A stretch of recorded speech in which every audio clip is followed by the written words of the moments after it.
Hello မင်္ဂလာပါဒီနေ့အတွက်ကတော့ချေမေးခွန်းလေးတစ်ခုကိုပြင်ထားပေးပါတယ်ဒီမေးခွန်းလေးကိုဒီချေက comment မှာတွေ့ထားတာ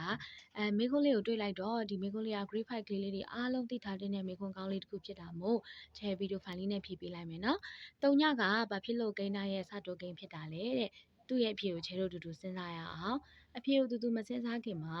ကလေးတို့ကစတိုဂိမ်းနေရဘာလဲဆိုတာကိုသိထားဖို့တော့လိုမယ်နော်စတိုဂိမ်းဆိုတာချေတို့ grade 5တင်ရုံမှာဆိုရင်ဂိမ်းတစ်ခုကိုအပြည့်ဂိမ်းနေနဲ့လာပြီးတော့မြောက်လိုက်တဲ့အခါမှာဖြစ်ပေါ်လာတဲ့ဂိမ်းမြောက်လက်တွေကိုအဲ့ဒီဂိမ်းရဲ့စတိုဂိမ်းလို့သတ်မှတ်ကြတယ်။ချေတို့အဲ့ဒီခါမှာပြန်ပြောမယ်နော်ဂိမ်းတစ်ခုကိုချေတို့အပြည့်ဂိမ်းနေနဲ့လာမြောက်ရမှာအဲ့ဒီခါမှာရလာတဲ့မြောက်လက်ကိုအဲ့ဒီဂိမ်းရဲ့စတိုဂိမ်းနေလို့ချေတို့ကသတ်မှတ်တယ်။အဲ့တော့ချေတို့ဒီမှာအပြည့်ဂိမ်းနေအကြောင်းကိုသိဖို့လိုတယ်။အပြည့်ဂိမ်းနေဆိုတာဘယ်လိုဂိမ်းတွေကိုပြောတာလဲ။ဟုတ်တယ်နော်အပြည့်ကိန်းဆိုတာ3ညစပါတယ်ကလေးတို့3ညကနေစပြီးတော့မှ1 2 3 4 5 6အစရှိတဲ့ဖြစ်အပြည့်ကိန်းတွေအများကြီးရှိတယ်အပြည့်ကိန်းတွေကအဆုံးမရှိဘူးเนาะအဲ့တော့အပြည့်ကိန်းလို့ပြောလာပြီဆိုတာ ਨੇ ကလေးတို့3ညပါတယ်1ပါတယ်2ပါတယ်ကိန်းတွေအများကြီးရှိတယ်အဲ့ဒါကိုသိထားဖို့လိုတယ်ဆိုတော့ grade 5မှာပါတဲ့ concept နဲ့ပြန်ပြီးတော့ချိန်မယ်ဆိုရင်ဂိမ်းတစ်ခုကိုအပြည့်ဂိမ်းလေးတစ်ခုနဲ့လာပြီးတော့မြောက်လိုက်တဲ့အခါမှာဖြစ်ပေါ်လာတဲ့ဂိမ်းတွေကိုအဲ့ဒီဂိမ်းရဲ့စတိုးဂိမ်းလို့ပြောတယ်အပြည့်ဂိမ်းတွေကလည်းအများကြီးရှိတယ်ဆိုတော့စတိုဂိမ်းတွေကလည်းအများကြီးရှာလို့ရတယ်လေးရဲ့စတိုဂိမ်းလို့ပြောလိုက်ရင်ကလေးတို့အများကြီးရှာလို့ရတယ်ဘာလို့လဲဆိုတော့အပြည့်ဂိမ်းတွေကအများကြီးရှိတာ哦ဒါဆိုတော့ခြေတို့ကဒီလိုမျိုးတင်ခန်းစာလေးကိုလွယ်သွားအောင်လို့ခြေတို့ကအလီတွေနဲ့စဉ်းစားကြတယ်အဲ့ဒီခါမှာလေးတလီလေး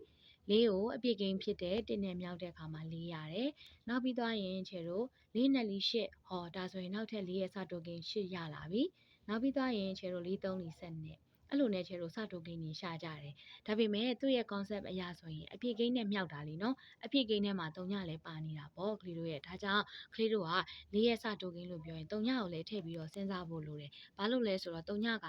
ဘယ်ထဲမှာရှိနေလဲဆိုတော့အပြည့်ဂိမ်းထဲမှာရှိနေတယ်ဒါကြောင့်ဒီချေကဒါလေးကို remind လုပ်ပါတယ်ဒါဆိုရင်ချေတို့နောက်ထပ် slide ကိုသွားကြည့်အောင်နော်အဲ့တော့ချေတို့ဒီလိုပဲပုံမှန်လိုပဲချေတို့အပြည့်ဂိမ်းတွေရှာကြမယ်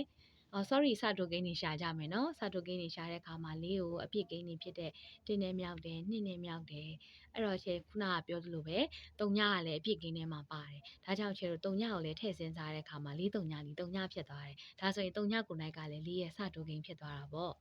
ဒါဆိုရင်ဒီချက်ကတိသွားပြီအဲ့ဒီ concept အရာဆိုရင်ဂိမ်းတွေကိုအပြည့်ဂိမ်းတွေနဲ့လာပြီးတော့မှမြောက်လိုက်တယ်ဆိုရင်ရလာတဲ့မြောက်လက်ကအဲ့ဒီဂိမ်းရဲ့စတိုဂိမ်းတွေဖြစ်တယ်ဆိုတာကိုချက်ကသိသွားပြီဆိုတော့ချက်9ရဲ့စတိုဂိမ်းကိုလည်းစဉ်းစားမယ်6ရဲ့စတိုဂိမ်းတွေလည်းချက်ရှာလို့ရတယ်ဒါပေမဲ့3ညကိုထည့်ပြီးတော့စဉ်းစားရမယ်ဘာလို့လဲဆိုတော့3ညကလည်းအပြည့်ဂိမ်းပဲဒါဆိုရင်ဒီချက်က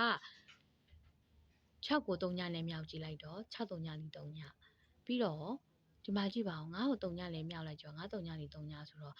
4ရဲ့စတိုဂိမ်းကလည်း3ညဖြစ်နေတယ်6ရဲ့စတိုဂိမ်းကလည်း3ညဖြစ်နေတယ်9ရဲ့စတိုဂိမ်းကလည်း3ညဖြစ်နေတူနေအောင်သွားပြီးတော့တွေ့ရတယ်ဒါကြောင့်ခြေတို့က3ညကဂိမ်းအလုံးရဲ့စတိုဂိမ်းဖြစ်တယ်လို့သတ်မှတ်လို့ရတယ်ဘာလို့လဲဆိုတော့တူနေအောင်เนาะဖြေရအဲ့တော့ကလေးတို့ကဒီ grade 5မှာဆိုရင်တော့ခြေတို့ကအပြည့်ဂိမ်းရဲ့သဘောတရားတွေနဲ့ပဲချင်းကပ်တာခြေတို့နောက်ထပ် level တွေမြင့်လာတယ်ဆိုရင်ဂိမ်းပြည့်တွေနဲ့ချင်းကပ်လို့ရတယ်အဲ့တော့စတိုဂိမ်းတွေပြောလိုက်ရင်ခြေတို့အနှုတ်ဂိမ်းတွေလည်းပါလာနိုင်တယ်အပေါင်းဂိမ်းတွေလည်းပါလာနိုင်တယ်ဒါကြောင့်3ညကလည်းခြေတို့ဂိမ်းပြည့်လည်းဖြစ်တယ်လို့3ညကအပြည့်ဂိမ်းလည်းဖြစ်နေရဲ့ကလေးတို့ရဲ့ဒါကြောင့်ခြေတို့ဒီမေးခွန်းလေးကိုဒီလို concept လေးနဲ့ချင်းကပ်သွားမယ်ဆိုရင်လွယ်လွယ်လေးစဉ်းစားလို့ရမှာဖြစ်ပါတယ်